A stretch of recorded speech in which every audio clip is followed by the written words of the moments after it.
What we will look at now is one of the simpler coherence protocols called MSI. In MSI, a block can be in one of three states in a cache. I stands for the invalid state. A block is in an invalid state either when it is present in the cache but its valid bit would not be set, or when it's simply not present in the cache. So a block that is not present in the cache is treated like it is present but in an invalid state. S stands for the shared state. A block that is in the shared state in a cache can be read without any further ado, but if we write it, we have to do something. A local read to a block that is in the shared state keeps the block in the shared state and doesn't do anything else. And finally, M stands for the modified state. In this state, we can read the block just like in the shared state without sending anything out, and we can also write to this block by the local core without sending anything out. Now, because this is an invalidation-based protocol, what happens is in the modified state, we are sure that there are no other cached copies, which is why we are allowed to locally write. We don't have to tell anybody that we are writing because we know there is nobody. So this is sort of equivalent to having valid equals 1 and dirty equals 1 in a normal cache. We just call this state modified because it's easier to understand what's going on this way than if we have to look at individual bits. And we will see that with more complicated coherence protocols, we will add maybe a state or two, but we would need to add several bits in order to track what's going on. So now, in the invalid state, we have what's equivalent to valid bit being 0. Pretty much we behave like we don't have the block, either because we really don't have it, or because we have it, but we are not supposed to read it or write it. So when we have a write and the block is in the invalid state, we move the block to the modified state. So when we have a local write, meaning the local processor wants to write and the block is in the invalid state, we move the block to the modified state, but we cannot just do that. To do that, we have to put the write request on the bus. So pretty much this is a write miss. We have to tell others that it's a write miss. We get the data and now we can put it in the modified state. Why? Well, because our write request on the bus pretty much made sure that nobody else has a copy anymore, because the write request that we made invalidated everybody else. If we have a block in the modified state and we observe on the bus that another cache is placing a write on the bus, then we will go to the invalid state. So we do this when we snoop the write on the bus. And we cannot just do this and be done. When we snoop a write on the bus, because we are in the modified state where we have the dirty copy, meaning really the only fresh copy of the data in the system is in our cache, it's not even in memory because it's dirty here, we have to write the block back as we are transitioning to invalid, and we have to delay the data that would be sent to the write request until we are done with the write back. This can be done in two ways.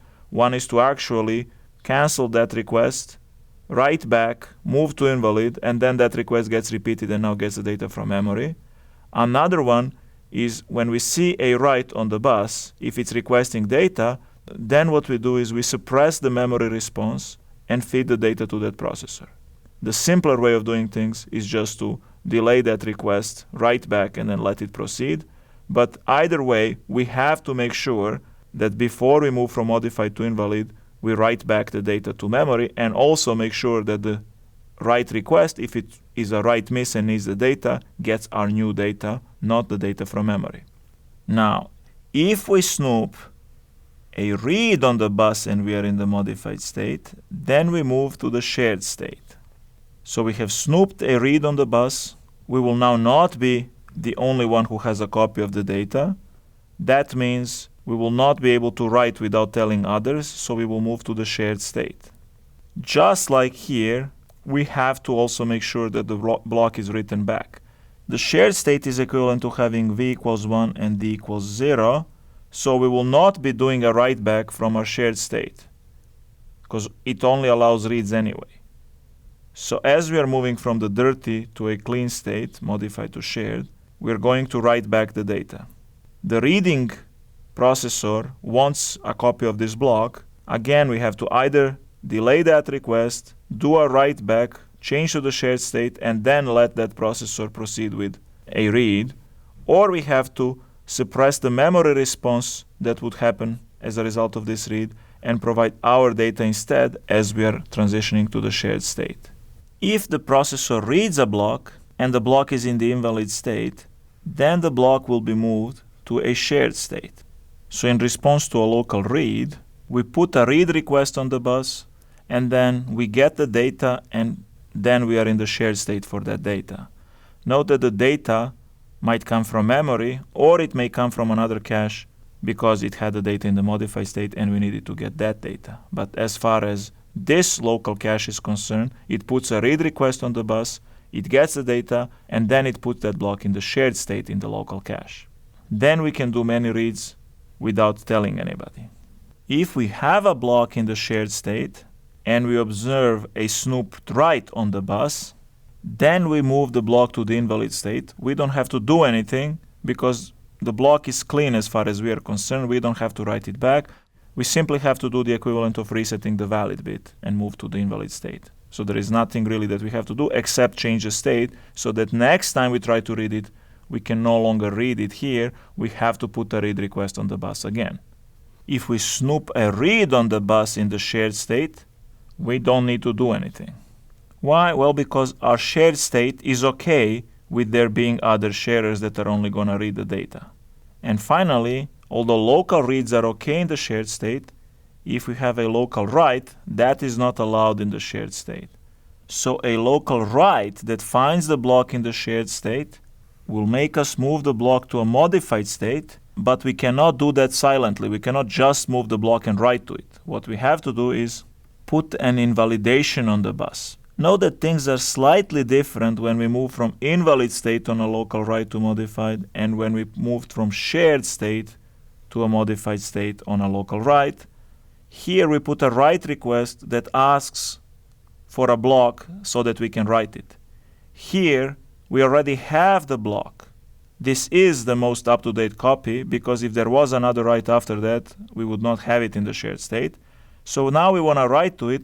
We already have the data. We just need to put an invalidation request on the bus. So this invalidation request does not actually request the data. It just puts a request on the bus for everybody to invalidate their copies, but it's not asking for the data. So pretty much as soon as we put this request on the bus, we can write, because by putting an invalidation on the bus, we have made sure that now everybody is invalidated, at which point we are in the modified state. Now, of course, in the invalid state, whatever we snoop for this block on the bus, doesn't matter, we're going to stay in the invalid state. Also, in the shared state, it doesn't matter whether we snoop somebody's request to write or an invalidation that they put on the bus, we still move to the invalid state without doing much. And finally, note that if we are in a modified state, we will observe a write if somebody wants to write and not an invalidation, because if we are in the modified state, that means that everybody else is in the invalid state for this block. So if they want to write, they'll have to put a write request on the bus. They cannot be in the shared state and put just an invalidation out.